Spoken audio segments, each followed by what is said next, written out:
Hi, everyone. This is your girl, Marsha, the Game Changer, here on today. I want to thank everyone for catching the replay. Thank you so much. I hope that you really enjoy this message that I'm going to be talking about today. And I'm excited. I'm excited. I'm excited. It has been a long morning, y'all. A long morning. And I know I have this topic out there that states busting the myths about VA disability claims. I'm going to talk about that. Y'all know I be trying to do my little hair. My hair looks a hot mess. It's all crooked, but hey, we're going to go with the flow, right? um but I really wanted to talk with everyone about busting the different myths about disability claims.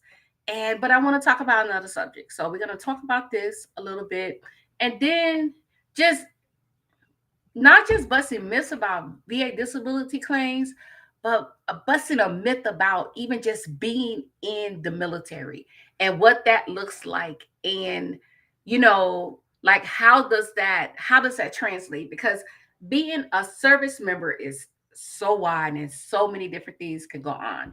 But busting myths about VA disability claims, the first thing I want to bring a point up about is the fact that it doesn't matter when you submit it. It can be 30 years, it can be 40 years, it can be 50 years, it can be the day you get out. You can file a VA disability claim whenever. You hear me? You can file it whenever. It's no statute of limitations on when you can file a disability claim. Okay? That's the first order of business. Like, whenever you feel as if you want to file a claim, file that claim. It doesn't matter if they denied it before. It might be some guidelines within that. Like, for example, if you filed a disability claim in January 2018, right? And you decide, hey, January 2022, you want to file a disability claim, and you're deciding, like, hey, I want you to retro pay me back to 2018. That's a no go, because it is a year from the time that you filed that disability claim. They make a decision on that disability claim, and you disagree with that. You have a year from the date of that disagreement, right? For you to be able to get anything in reference to a retro payment if you are approved.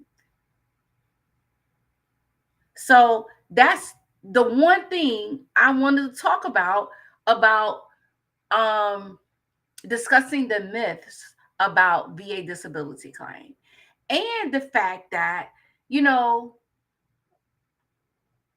everybody think that the veteran service representatives are bad people, and that they deny everybody the first time. That's not true. It's not true. Now, mind you, it could be various reasons why they deny a claim. And sometimes it could be, that rater might be incompetent. Okay. But the thing is that you, as the veteran, did you submit your packet correctly? Did you give them the information so you can be successful at receiving uh, an approved disability rating? And I'm going to use me as an example. September 2011, September 21st, I think it was 2011, I submitted my disability claim. Now, what I did is I went to a veteran service officer, and he assisted me with my claim. I put everything in the claim. He asked me, "What do you want to file?" And I went down telling him different various medical conditions that I knew that I had experienced while I was in on active duty service time, right? So I submitted this disability claim. Now, knowing that, A, back here, I have this felony conviction. I got out the military with a bad conduct discharge, right? So, but none of that was discussed in my, I did mention to my veteran service officer, but but he did not go into detail about it, right? So I figured I would be good, you know. But when I received notification back from the VA, they're like, hey, you have no honorable service, right?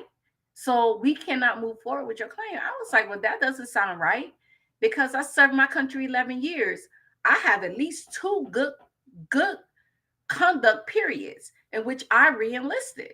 So 8 years I served, 9 years I served my country honorably, but that last 2 years, like, hey, it's kind of suspect, right? So what I did is I took it upon myself to go and read the regulation, read the very regulation that the VA is governed by, and that's the 38 CFR. Now it's a big book. Nobody's gonna read that in its entirety, you know.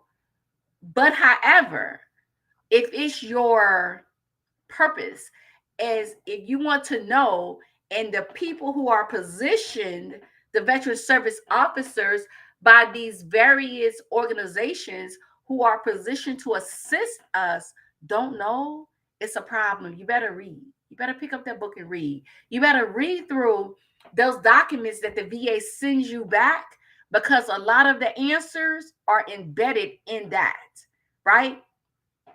So what I did is I went and read, and I found out in the 30th CFR, hey Marsha, you are entitled, because your if my conditions were diagnosed in my honorable service period time, I can receive VA compensation.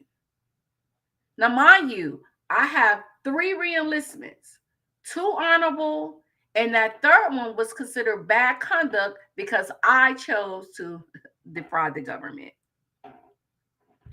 Crazy, right? But we ain't here to talk about that. I'm trying here to help someone, let them know that, hey, it's so important that on this journey of becoming a disabled veteran, a VA disabled veteran, it's so important that you submit the paperwork that's needed. It's just like you going to court, right? I heard someone mention, I think it's Miss Yvonne Brooks. She said that it's just like you going to court. When you go to court, your attorney, you pay for an attorney, your attorney is going to put his best foot forward on your behalf, right? So that's the same thing that we have to do when it comes to our VA disability claim. Because, like, remember, when we were getting ready to go to promotion boards, right? Promotion board, soldier on a month board. What did we do? We studied. We made sure that our leaders made sure that our packets were, as I say, Ricky ready. Like everything is in line. So it's a seamless process. They open it up. Hey, you're eligible. They open it up. These are all the supporting documents. Everything is there. That's the same attitude or the same approach that you need to take when it comes to your VA disability claim. Now, you might not be able to relate to the attorney thing, but however, if any veteran is out here, you can relate to the fact of what it means to prepare yourself to go to the promotion board or soldier of the month, soldier of the year board.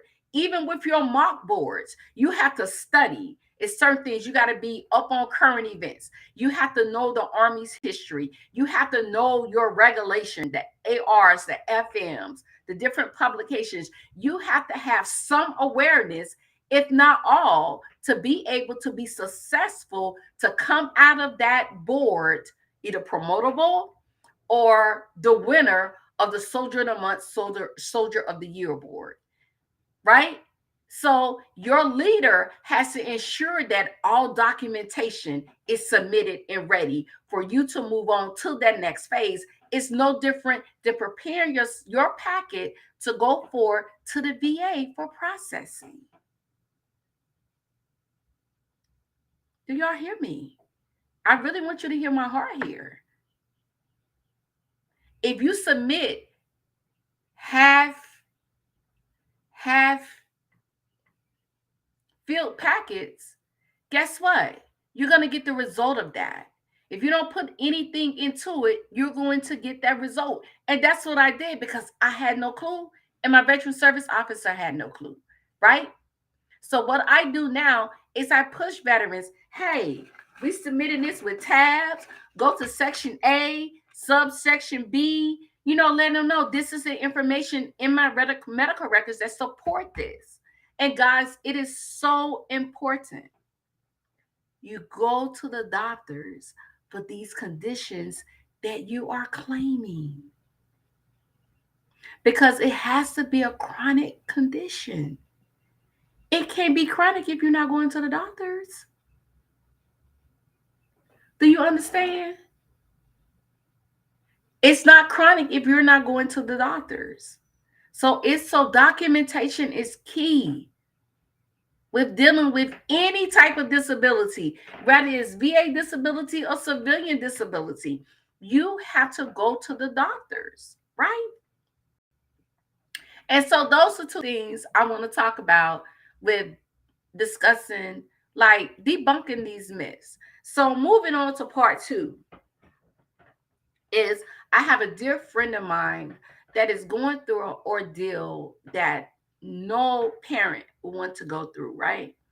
And that's when you're at odds with your children as a result of your military service.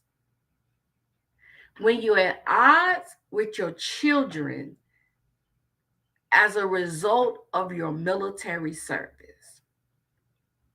And this can be for a single parent or a married couple, you know, that, and my heart really goes out to her. I'm not going to call her name or speak on her situation or anything, but I'm going to use me. I'm a single parent of three, right? Three girls, three beautiful girls. And between early mornings, late nights, field exercises, professional development courses, TDYs, between PCSing, where I have a permanent change of station, going from one duty station to the next duty station in different zip codes, and the various deployments. I think I had two deployments. And with that being said, that most of our children or our dependents don't live the same lives as normal. Our kids don't live the same lives as normal civilian kids. They're growing up fast, right? And they just built different. They're resilient kids, right? But the truth of the matter is they hold and sometimes harbor resentment because it would appear that we've chosen the military, our jobs, over them. And it's sad and it hurts. But the thing is truly, we're trying to make better lives for them as a result of the job that we've chosen. And like I was thinking about my oldest daughter, and she had to grow up real fast, right? Like, hey, I had to teach her how to be a latchkey kid. I had to teach her how to go in there and take care of her little sisters because sometimes, like, hey, I wasn't able to get the sitter to get I wasn't able to initiate that short-term family care plan, right?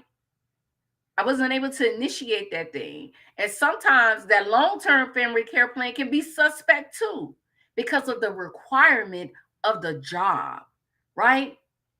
And sometimes parents have to make those hard decisions, which are not always good decisions. But in that moment, they were.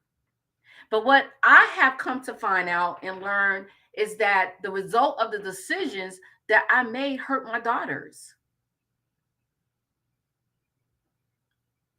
You you you hope that in your quest of taking on this new career of serving your country, that your family will nurture and take care of your children as if it would if as if they were theirs, and that's not always the case.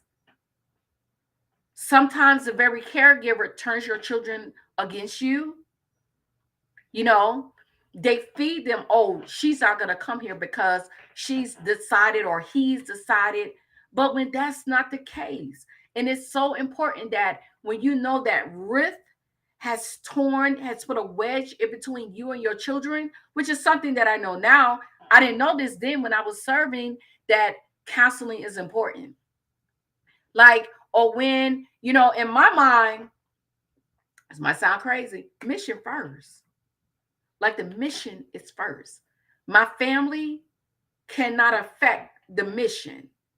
So whereas I'm thinking that I got my family under control, because I transition now from treating my children as children to treating my little children as soldiers. Because that's all I knew. How to soldier, how to take this civilian and make them soldiers, right? After they done went through basic training, after they done went through AIT, my goal is to make sure that you're prepared for war as a finance soldier, right? That was my goal. Take care of these soldiers, but we're always preparing for war, preparing for combat. Hey, Belita. And as a result of that, I found myself training little soldiers instead of loving on my babies. Like, I can imagine that oldest, if she was to tell you how she really felt about me being a soldier, I know it would not always all be good. It would not. And my feelings would probably be hurt. I know they would. I know that it would. You know, but I appeal to those currently serving and those who have gotten out, because my goal is to, like, hey, I need to build a better relationship with my children. You know? Like, I need to learn how to love, be soft with it, not love hard, not love with a, like, anybody that worked with me as a soldier, you know me. Hey, I'm like straight by the book, you know. But sometimes it's okay to bend.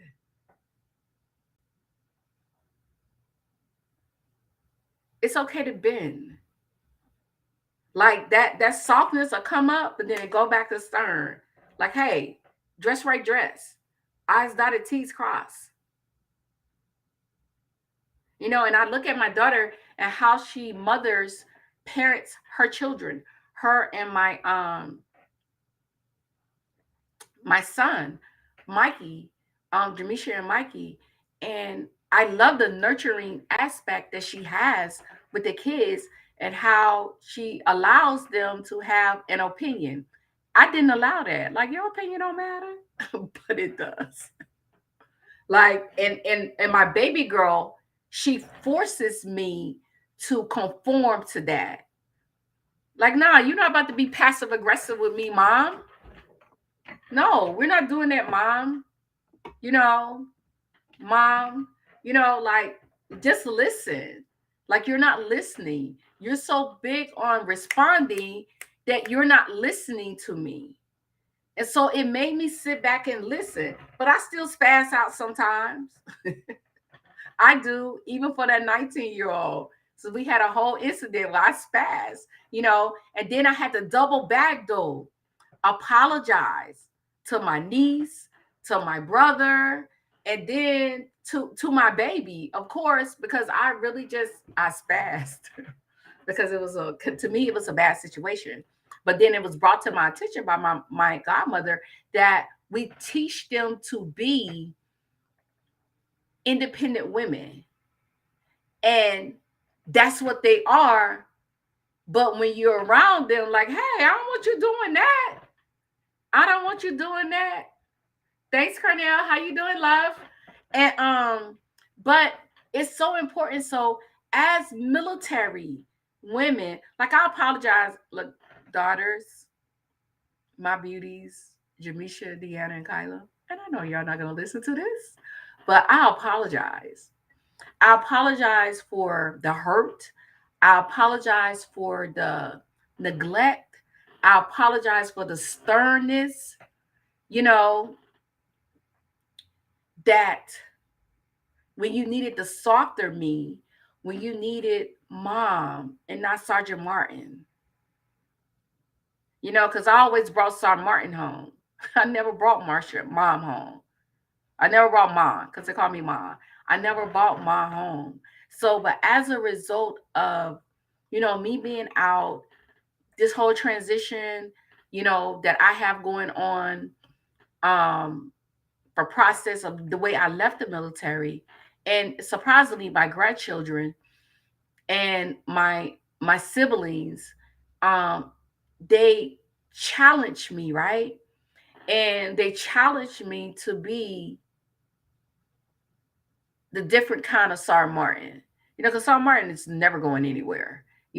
She is who she is, right? But Sarah Martin knows how now, like, I don't have to soldier no more. I have to be a mom and a grandmother, right? And I have the flavor of Sergeant Martin and knows when she needs to surface. But however, learning how to be Marsha, the mom, Marsha, the grandmother, Marsha, the future wife, Marsha, the friend, Marsha, the sister. But I can still have that sternness about me, but I still had to learn how to be this other woman. And that's becoming a process, right? And what I've had to do is um tap into the the other side of me being mom. Belita, I hear you, girl. I hear you. But where you might not have to apologize, but I know it's something that I have to do. And like that's my sister, my battle buddy, my business partner, my everything, Belita. We even share the same birthday, y'all. Like literally. I'm just a year older than her, you know, and and you are right. Well, she might not have to apologize. Now, my kids, they are on point. Don't get it twisted. They're on point. Like, but however, well, like my friend, my sister Belita, she has that, she has a soft side of her that I'm just getting, right? I love you more, that I'm just getting. So her babies had got that, but my girls never got that.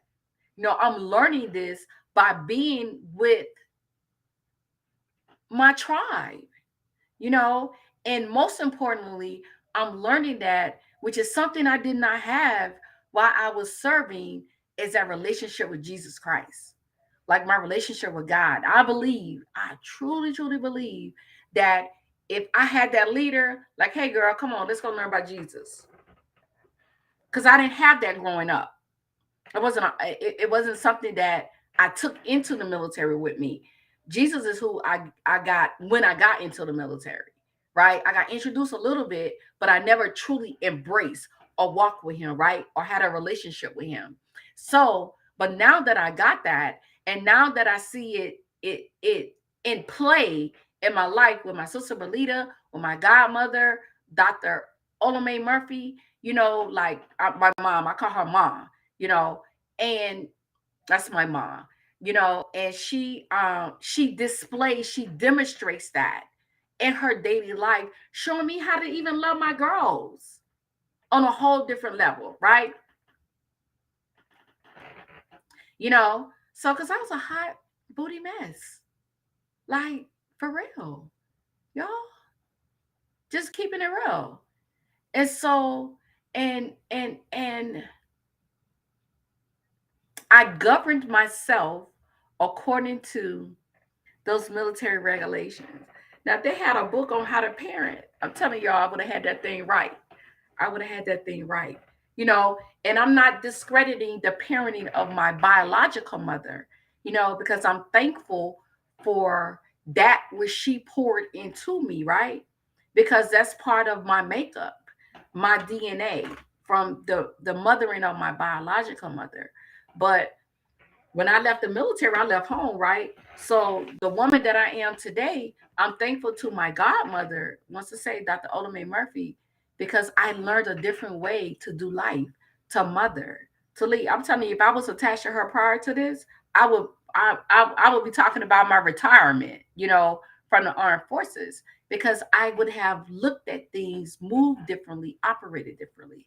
But I just ask that children, parents, significant others, give grace to that service member who is currently serving or that one who is no longer serving, because they love you.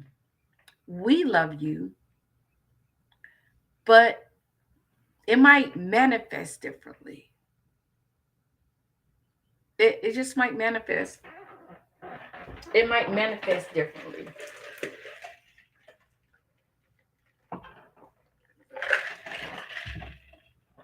It just might manifest differently. It doesn't mean that the parent doesn't love you. It's just that they're torn between serving their country, working this job, or quitting and coming home to be a parent, a full time parent. Just give them grace, communicate. Service members and veterans, communicate with your children, communicate with them, communicate with them. It's okay to let them know you don't know. It's okay. It's okay to let them know that you've made mistakes. The key thing is acknowledging it, because we got a whole different type of dynamic of kids. Where my oldest, hey, it's what I say, it's what I do.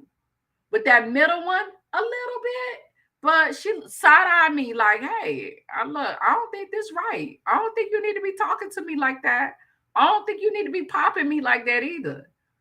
This baby girl, one, you not gonna talk to me like that until you show ain't finna be hitting me. Like, I ain't do nothing. Like, no, you would not be hollering at me. And then I'm learning that, the way my parents raised me is not necessarily the way I need to do my children, because they're different.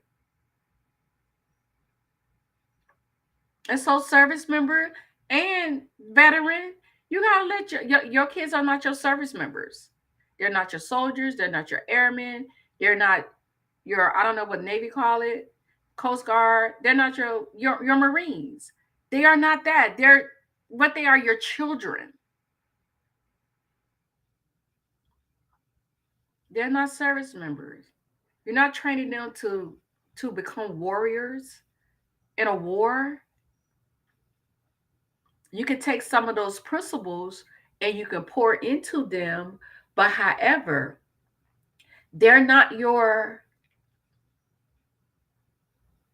they're not your soldiers. They're not your service members. So, and I'm all about taking responsibility. If I did, let me tell you, after going to jail and then lying about it, trying to get out of from going to jail, and then getting in trouble, like I'm telling you, one of my charges is lying. I was like, well, damn, I ain't mean to cuss, my bad. Look, one of my charges, I was like, Dad, like for real? Like, I told a lie. So that's a charge that I have, right?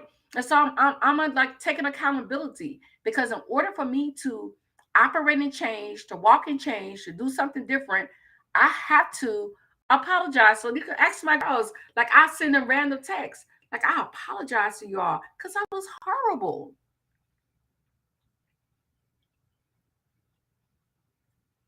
And still really try to get that communication down with them, making sure they good. I'm a provider. Providing is what I do. Good at that, master that. But now I need to provide emotionally, right? So I can suck at that. Like even in relationship, that's probably why I ain't really in a relationship, because I can suck at that. But I desire that. And so in order for me to walk in it, I got to give it.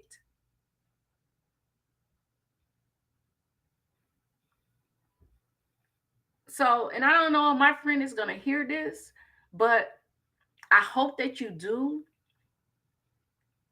listen to this post, because my heart goes out to you, because even though my situation might not be like yours, but it just looks a little bit different, you know and you have prompted me to, like, hey, to reach out to my babies, like, hey, y'all, let's plan something. Like my one that's here with me, let's go out to eat. Let's do something.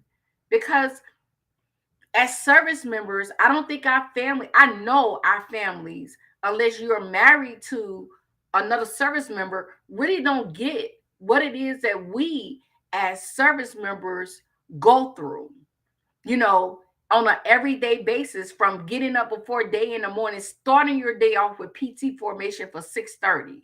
Well, most people still in the bed, Then after that, still got to get up that morning, making sure dropping your kids off to somebody else to take care of them the wee hours of the morning, right?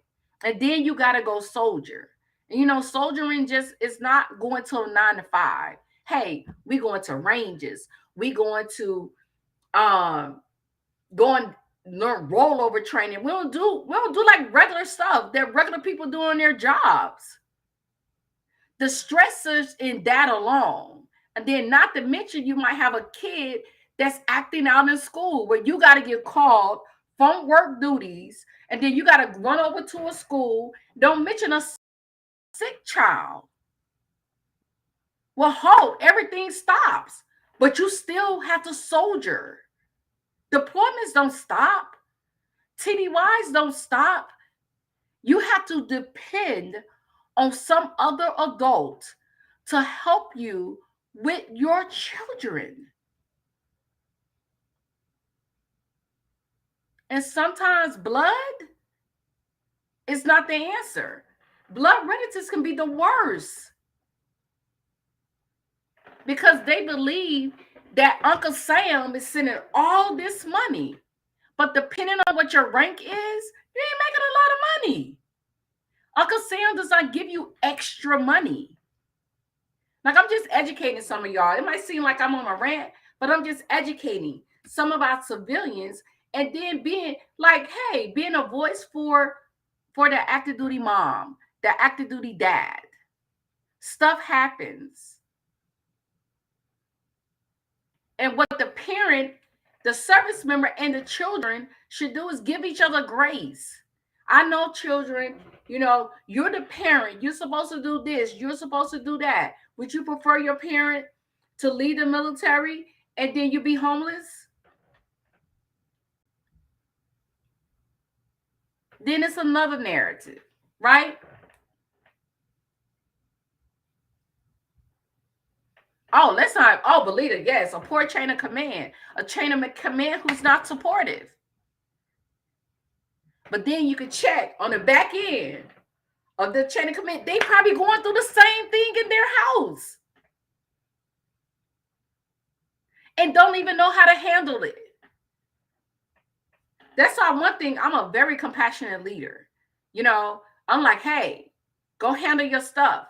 Your family is priority. Because if you got a dysfunctional home, it's no way you can probably function at work.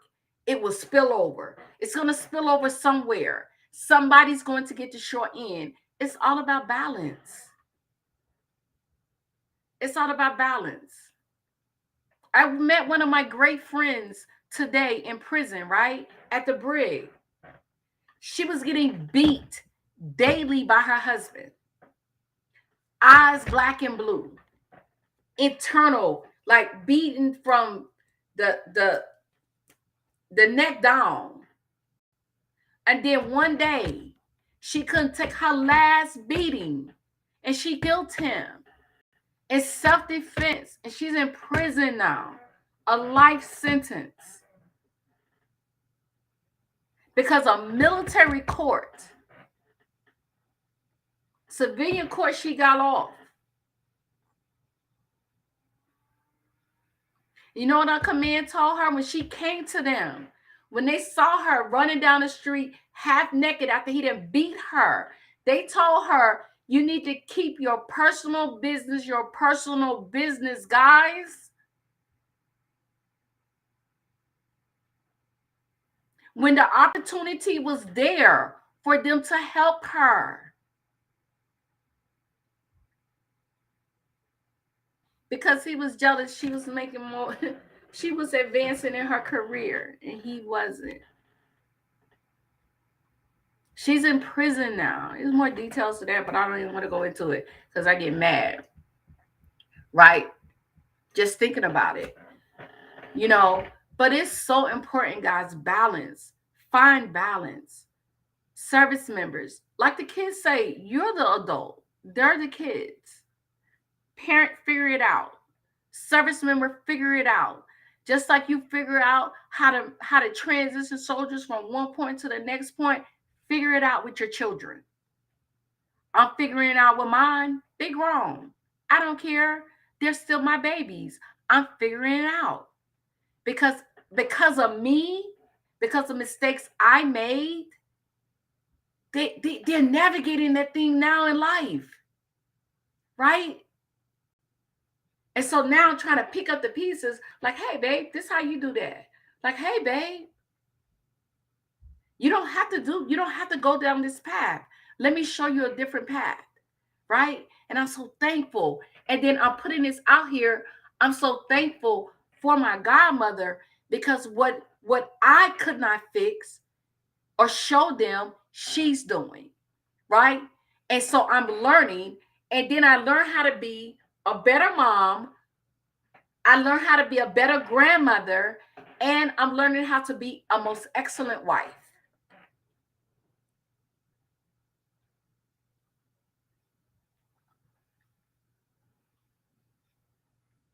And I can always remember my oldest daughter always be like, Mom, you know, my friend said, I'm not your friend, I'm your mom. I'm still stuck on that. I'm not trying to be your friend, I'm your mama. I'll take mom role over friend role any day. We can still have fun, but I ain't gotta be your friend. I'm your mom. You know? And I purposely, one of her friends that lives here, I went with Jamisha to her house. I was like, come on, let's hang out. She was like, Mom, this is my friend. I don't want to hang out with you. Exactly. Like, I don't want to be your friend. I'm not comfortable with it. I'm not that mother. And I'm okay with that. I'm okay with not being, I'm okay with that. You know, and even with the relationship that we have now, you know, one thing I can say that she knows that her mother is her rider. I got you. Just make the call. And she knows that. She try to avoid it sometimes, but she knows that. And you know, and once again, I apologize to y'all because I was a jacked up mama. You hear me? And today I'm just like no nonsense. Like I ain't got time for that foolery. You know, because she knows me. You know, but I listen and then I hear you out. And then if you want my input, I give you my input. If you don't want my input, I ain't gonna give you my input. It's just as simple as that. You know, but I just say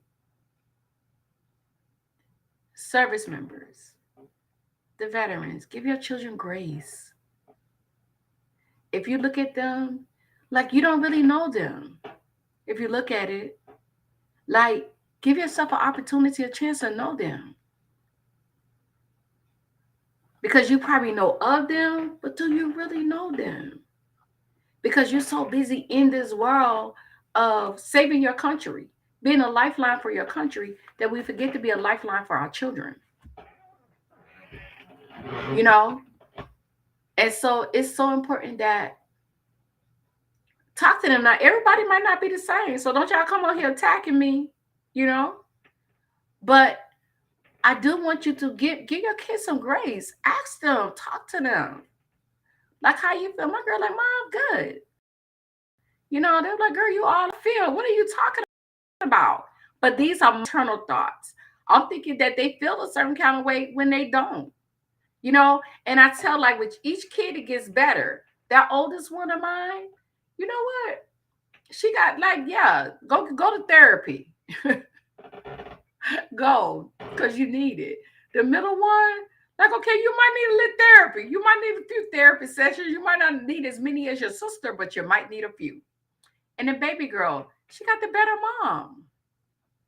You know? So go out there, love up on your kids. You can start now. Like you can't erase, let them know I can't erase that past. I can't I can't change the fact that I almost threw you through a wall. Put you through a wall because you wanted to try me. I can't change that fact. I can't change that fact that I probably slapped you a couple of times or hit you in your throat a couple of times because you was talking out the side of your neck. I can't change that fact. I can't change the fact that I put you out a couple of times because you you thought you was gonna run my house. I can't change that fact. It's done. Any and all of that is done, right? And so the only thing you could do is move on from here, right? But Lena, I ain't did all that to nobody. I'm just giving a few examples, of things that could potentially happen, possibly happen. Or I don't know. I ain't never did this, but then had school and you'd have left the kids at home. You know what?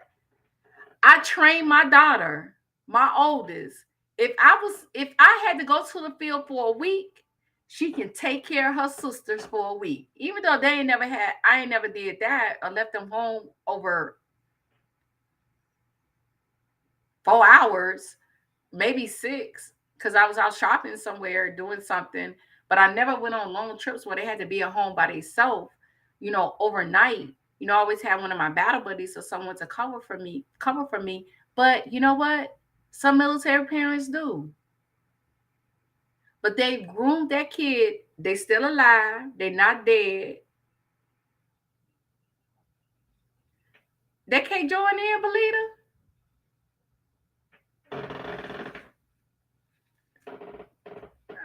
I think they can. Hold on. I don't know how to do that. I'll figure it out for next time. Okay then. Well, I won't do my live stream. I'll just do Facebook Live then for that. I don't know how to get people to join in. At least I got to figure it out. Hold on. Oh, I can invite you. Hold on. You want me to invite you? Oh, I can invite up to 10 guests. What are you talking about?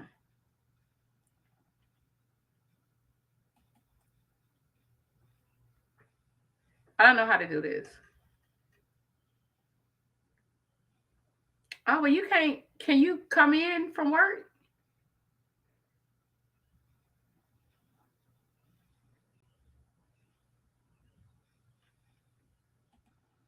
Hold on. Okay, y'all. I'm here. I'm trying to figure out how to bring my friend in here.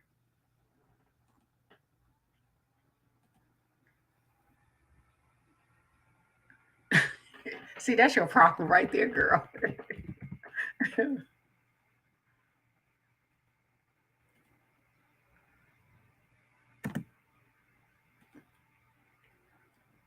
Okay, I think I just sent it to you. Let me know if it works.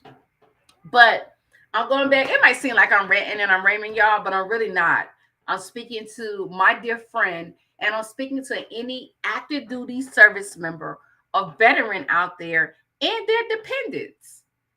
I'm speaking to you like, hey, give each other grace. And then because you don't know, like that service member that deployed, that service member, especially those who on the trail, got these specialty jobs, and got these families, single parents.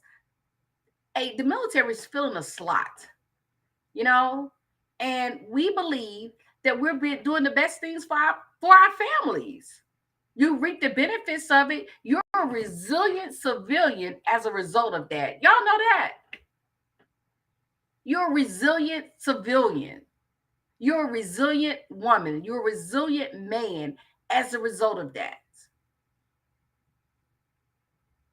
Like as we grow, you grow too. But is dysfunction in that? It is. And unfortunately, that's unfortunately one of the results of it. But you know what? It's okay to start over, but you have to want to start over. It's okay to start over. It's okay to start over.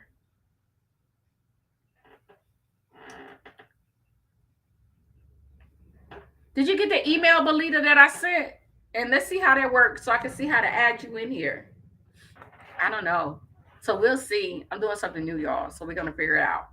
But I just want you all to I sent it to your email, your personal email.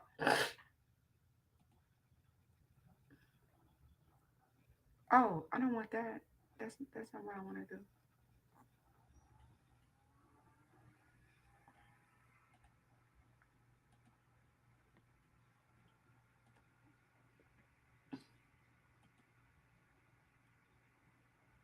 Yeah, I sent it to your personal email a few minutes ago. Yeah, so and that's all I want to say. But I think I'm gonna get off of here and then go on live so I can no, my friend, she gonna be able to get on. So because we're not even gonna do all of that. What is this?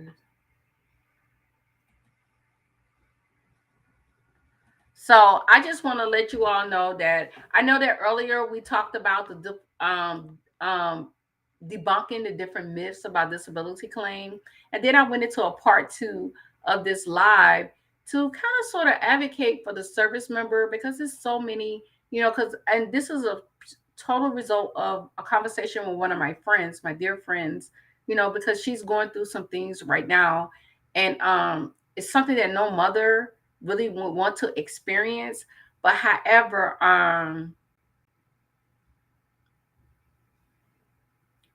trust the process. Trust the process. And lots of people get hurt. Hey, Hey, girl. hey, friend. I was See, so I can't bored. bring people. I can't bring people in here. Look at I you had to looking step all out. cute. Look how I cute know. you are. That's what I'm talking about.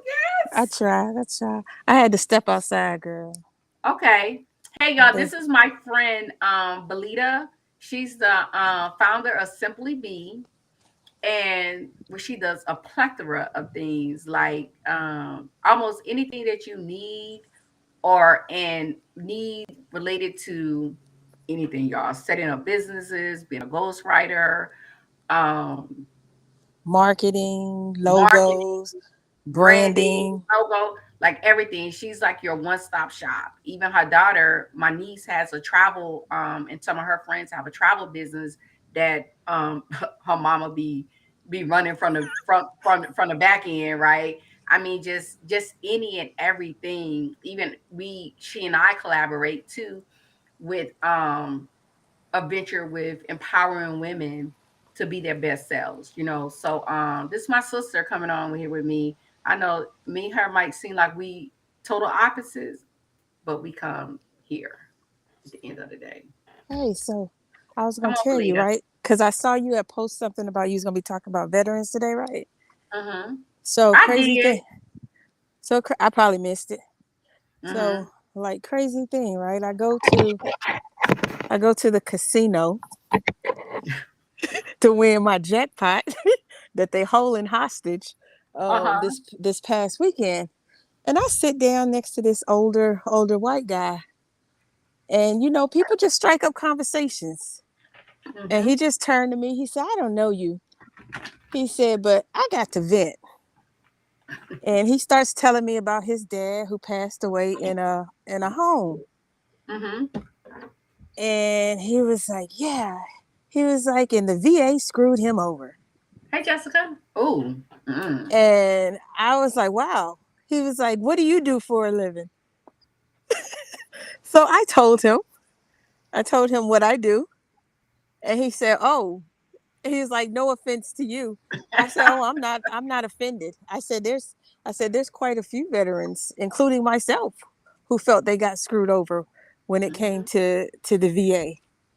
So he starts telling me about he has all these friends who've just been sitting waiting, who got sick and tired of fighting the VA for what was theirs. And he was like, they're all old. He was like, so at a certain point, they say, I don't care anymore. I told him, why would you tell them that I don't care? Over the age of 85 as a veteran, you are a priority. Girl, look, Belita, it's funny. That's what I talked about this morning. That it's no statute of limitations on when you file a disability claim. And then I was telling them that, like, I gave them an analogy of like when we would go to promotion boards or soldier of the month, soldier of the year boards. We had to prepare ourselves to go to that board from the packet that was submitted by our leaders to us studying, making sure that we met certain qualifications, certain guidelines, la la la.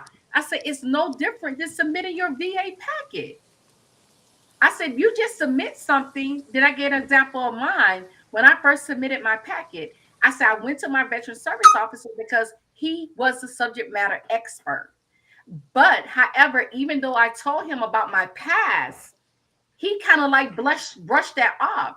Had he been technically proficient, he would have submitted my packet differently, and I wouldn't have had to do an appeal and wait 8 years to get a service connected disability rating, right? Right, right. And so, and I'm like, this is what just letting you know that this is what you're talking about is what I communicated with the people earlier, before I got on a rant about our children.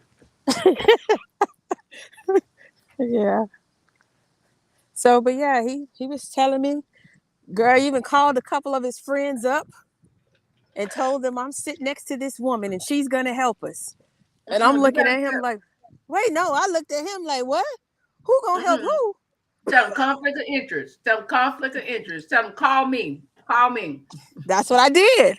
I Yeah. gave him I gave him your information. I told him that's a conflict of interest. I said, but I do feel for your friends. I said, and I know what they're going through.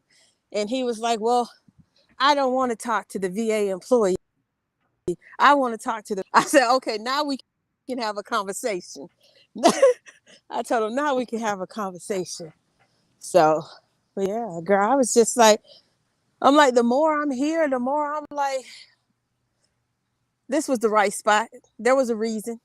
Yeah, because they ill informed, you know, and And it, I always got to give some word to it, that God said our people perish for lack of knowledge, right? And then so mm-hmm. he said, my people perish for lack of knowledge. And and that whether you're a believer or not, the same principle applies. Look, You know, huh? I know I might get into some trouble. Statement I'm about to make right now. Um, but if God put it on my heart, if he gonna be the one to punish me, I take that. Yeah. I take that. But if any of those people listening to your listen to this or they listen to the replay and they work for the VA, I need them directors to know I'm coming for your job, baby. Come on I, now. I I'm coming Come on for it. now. Change is needed because, like, what's his name? Fat Joe. Yeah. Which one? Yesterday prices are not today's prices. I love this man, girl. Like yesterday's processes don't work in today. Right. Yesterday's price, yes, I'm talking about yesterday's prices, girl. Yesterday's prices not today. Yesterday's directors, hey, you retire. Yeah. The rules changing daily, weekly, monthly. Get with it. I'm telling you, Belita, I shared with the people earlier that I can remember. I spoke with in Waco, a guy who works on the appeals board in Waco. I gave him my scenario, but didn't tell him it was me. Mhm. Told him it was a fellow veteran I was working on. He said, "Oh, you don't have to put work into that because they're not going to be authorized any benefits because they got out with a bad conduct discharge." I say that's not true. And then That's he was there. adamant. He didn't even let me get to a chance to explain to him why it wasn't true. I said, they got 11 years in. Nope, they're not authorized anything. And I would say pure ignorance at its Yes. finest. And the I see bad a part big old about it, dog. he works at the Veterans Appeals Board Department. Why he don't know this? Because speaking for myself, on behalf of myself, Yes. a lot of them don't like to go look. There'll be regulations and laws passed, but instead of them reading into it and looking, they'll go by, well, this is how we used to do it. So I'm just, Yesterday rags don't apply to today's. You better update yourself. Come on, Fat Joe. Hashtag. I'm gonna have to hashtag Fat Joe. You know, he don't know nothing about this topic that I'm talking about. But however, that man has motivated me, y'all. Y'all hear me? But today. I'm telling you, Belita, it's so important. Like all jokes aside, like guys, veterans, like we back on the debunking myths.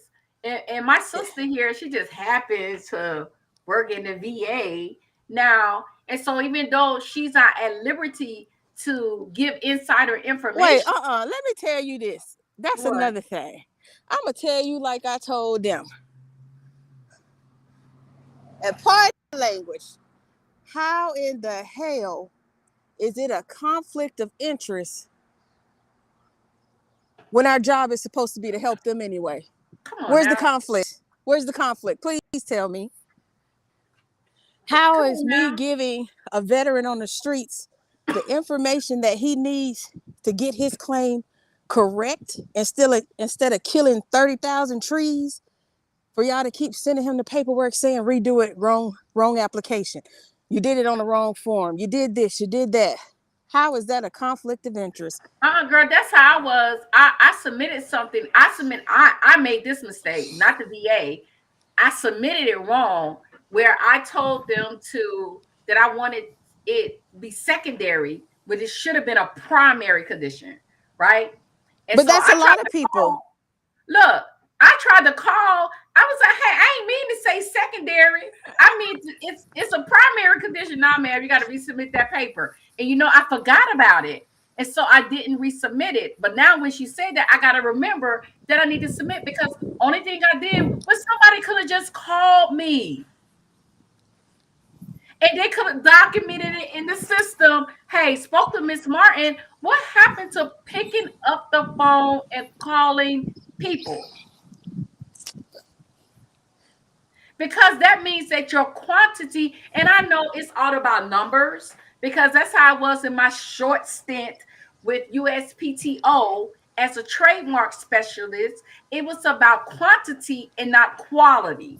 And as a result of that, focusing on quantity of work, you got all these errors on your stuff, and the stuff gets kicked back. So if it's a complicated case, like working at trademark, if you got 35 lines that you want, classification that you want, I'm gonna go over here to the two classifications because it's so much easier to do. And then so my quantity goes up and I've been met my quarter, but I got these people been waiting 2 years for their stuff that ain't processed because they're hard. Right.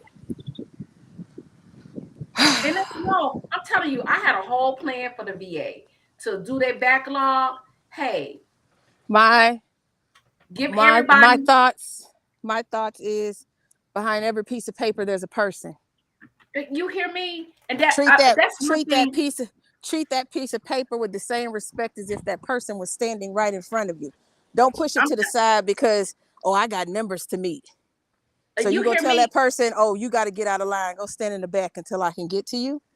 girl. I'm telling you, that's one thing about being when I became a non-commissioned officer, I really learned what it meant to be a finance soldier. I really understood the importance of my job because at first I didn't. I was just doing the job to get a paycheck, right? But once in my first deployment, I was in Qatar. People don't think that's a deployment. To me, it was a deployment. We got attacked. So it was a deployment. You know, and I had a service member sitting in the office, right? And I was all about regulation. AR 670-1 was like that was my thing because appearance meant a lot to me, right? And so he was sitting there all just looking like homeless, just everything in the uniform. And I was going towards him, and I can remember son first class bowling. He gave me that look, and I just turned around. I'm gonna gather myself. I came back. I was like, "How can I help you today?" You know, my whole tone, body language. This man, and I believe he was like our special forces, a part of our special forces community, off in the trenches for almost a year. His paycheck messed up for a whole year. His wife not having money to pay her bills. They're going into debt. Almost house about to be foreclosed on because his pay is jacked up and he's not able to come to a finance office. But Lita, I stayed in that office until that soldier, girl, I get choked up every time I think about it. Until that soldier pay was fixed, they went to the check branch Thank department, you. got in contact with his wife, and got her a check so she can have food in her house to feed her kids and to be able to get out of debt. And I was like, hey, we done jacked up this soldier's credit. We did, the Department of the Army. Like, how do we fix this? And from that day forward, every person that I come in contact with, I treat their situation like it's mine. So I know that I'm going to give it my all because I don't want to fail. And then if I know that I can't fix it, I can't get a solution before I send them to someone else. What I choose to do is call the people, make sure you got the service for them before I send them to you. God dog it. So I never made it to that NCO rank. Um, a really wise sager, Sergeant Major Henry, from the Finance Corps, told me when I got started getting really sick. He told me, I don't know what God you serve. He said, but the one I serve has always told me, Specialist Hines, you don't belong here. Mm, I know whether that is a good thing or a bad thing. He said he got a bigger thing set for you. And he was like, and this is not the place for you. He said, so if you're deciding whether to stay in the army or to leave, he said, my spirit is telling me that your heart's telling you to leave, not because you want to walk away from the job, but because you got a bigger calling that you don't understand. And he mm, was like, I respect whatever decision you make.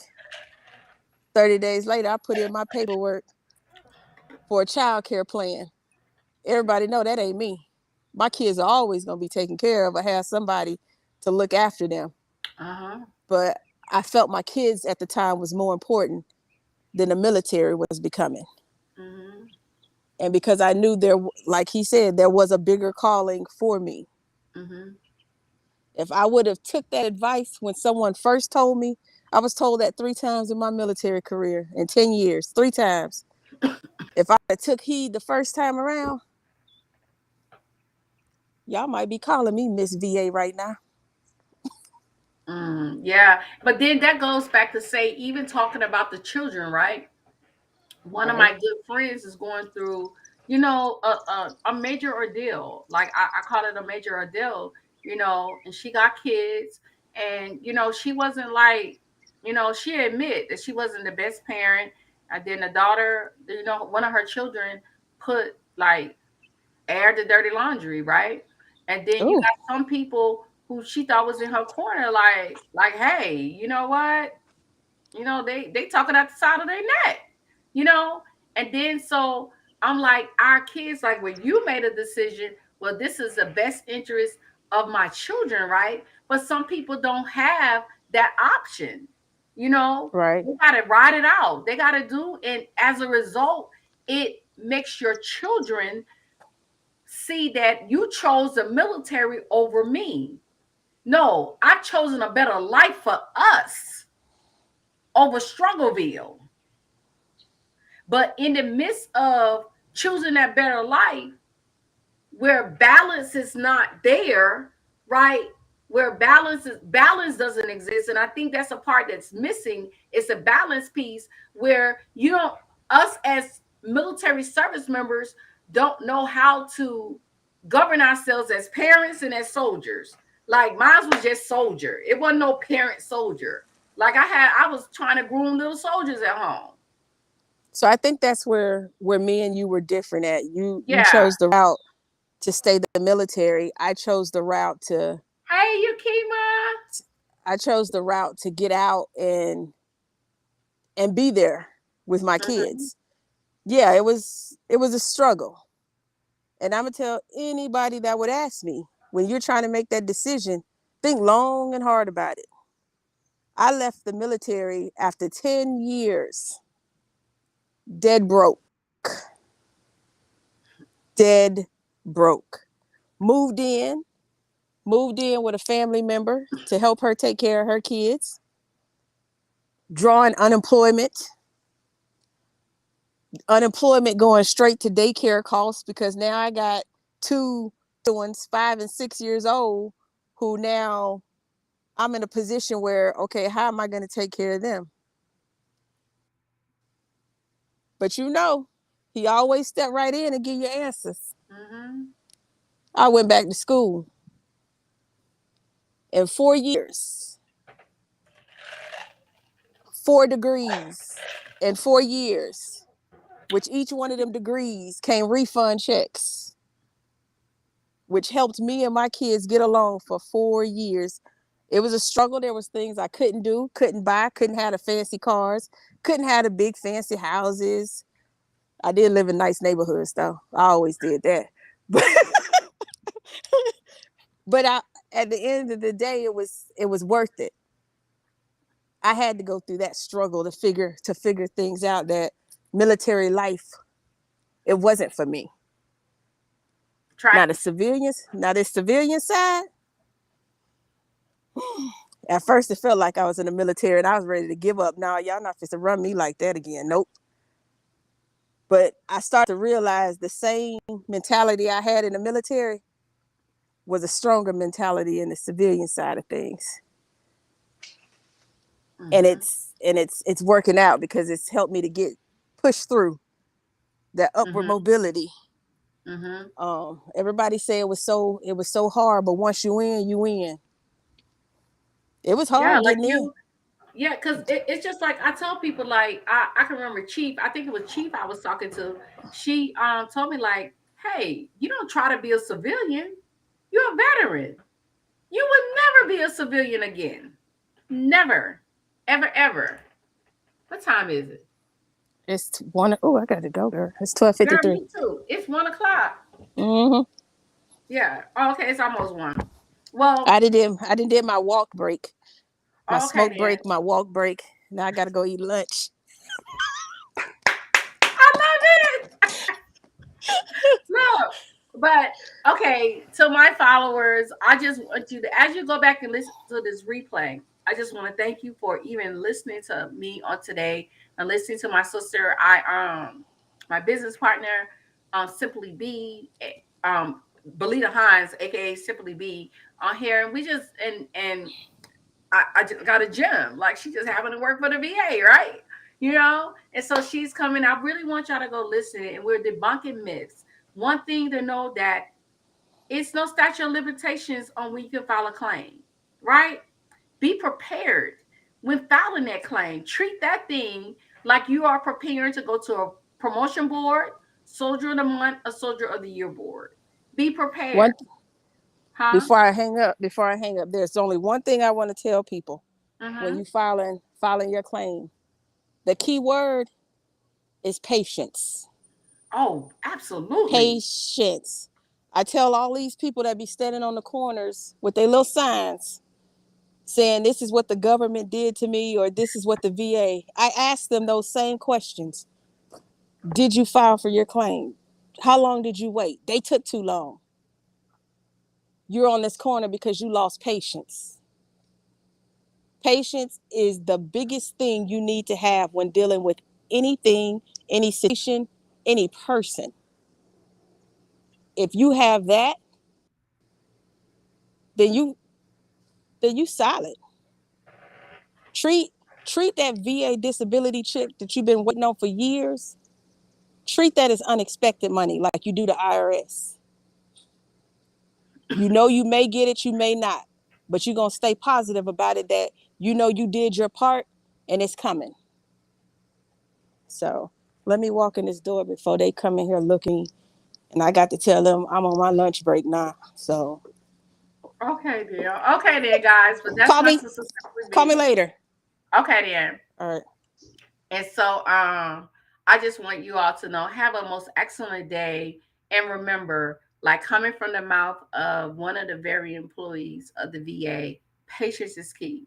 It's no statutory limitations. And treat that thing like your disability claim like it's a promotion board, soldier of the month, a soldier of the year board, right? You're gonna put your all into that. Some people might have their disability claim just like that, within 30 days, you know. But if it's not 30 days, just be patient. I waited 8 years and I'm service connected. So, like, always hit me up through any of the social media outlets, do this. My number is out there, and I am a resource for you. And lastly, but not least, remember, you are important and your life has value. Have a most excellent day.